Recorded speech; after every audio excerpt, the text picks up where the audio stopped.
Eileen Wuornos.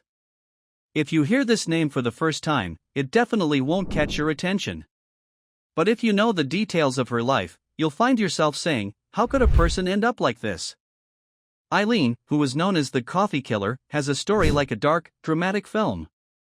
She was born on February 29, 1956, in Michigan, but from the very first moment of her life, it was clear that the world would not be kind to her.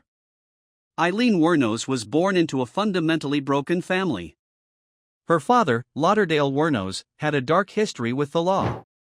Her mother, Diane Wuornos, was just a 14-year-old teenager when she gave birth to Eileen and her brother Keith. 2 years after their marriage, her mother decided to leave everything behind and disappear, leaving Eileen and her brother at the mercy of their grandparents. But mercy was non-existent. Her grandfather was extremely harsh, violently abusive, and had no compassion for Eileen.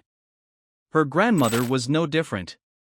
Imagine a small child being beaten and humiliated daily. And the worst part? At the age of 11, she began to be sexually exploited by those closest to her. She endured all of this without anyone to support or help her. And she was looking for any way to escape. At the age of 14, she discovered she was pregnant after being sexually assaulted by one of her grandfather's friends. Imagine the pain a child that age could go through. The baby was born, but they immediately put it up for adoption. Shortly after, her grandfather kicked her out of the house. Eileen found herself homeless, living on the streets, selling her body to eat or buy something to keep her warm in the winter. From that moment, her life spiraled into a series of disasters. Despite her shattered life, she had a simple dream: to find someone who would love and embrace her. In 1976, when she was 20 years old, she met Louis Grassfield, a wealthy 69-year-old man who owned a yacht club. Eileen thought she had finally found safety, but the story didn't last. Eileen was violent and impulsive, and her psychological problems began to surface more. The marriage lasted only a few weeks, and then they separated. Over time, Eileen got involved in a series of petty crimes like theft and forgery. She was moving from state to state, and each time she got into more trouble. The police knew her name well, but these crimes were just the beginning. In 1986, her life took a significant turn when she met Tyra Moore.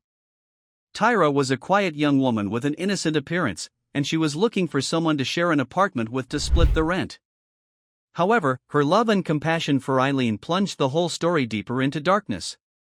This relationship was filled with passion, but it also provided a strong motive for Eileen to do anything to secure a stable life for them, even at the cost of other people's lives. The first murder was in November 1989 when she met Richard Mallory, a simple businessman working in electronics sales. Eileen lured him with her car to an isolated place and then killed him coldly. Mallory had a previous history of assaults, and Eileen justified her crime by saying he was trying to rape her. But after that, the story spiraled out of control. Over the course of a year, she killed 7 men in the same way: luring, robbing, killing. After killing Richard, who was her first victim and she shot him twice, she killed 6 men ranging from a construction worker and a vendor to a retired police officer and a former soldier, shooting each person 4 to 6 times. As for the victim Peter Sims, 65 years old, a priest, his car was the evidence that led the police to her. Eileen wasn't professional in covering up her crimes. The police started gathering evidence from stolen cars and fingerprints. Eventually, strong evidence came from Tyra, who decided to cooperate with the police to save herself. Eileen was arrested in January 1991, and after extensive investigations and psychological pressure, she confessed to everything. She claimed she killed them in self-defense, but the evidence said otherwise. After Eileen spent more than 10 years in prison, she was waiting for the day of her execution. On October 9, 2002, the whole world was anticipating that moment. Eileen made a very simple request before her execution: a regular cup of coffee. Imagine, after everything she went through, her last request in life was to have a cup of coffee.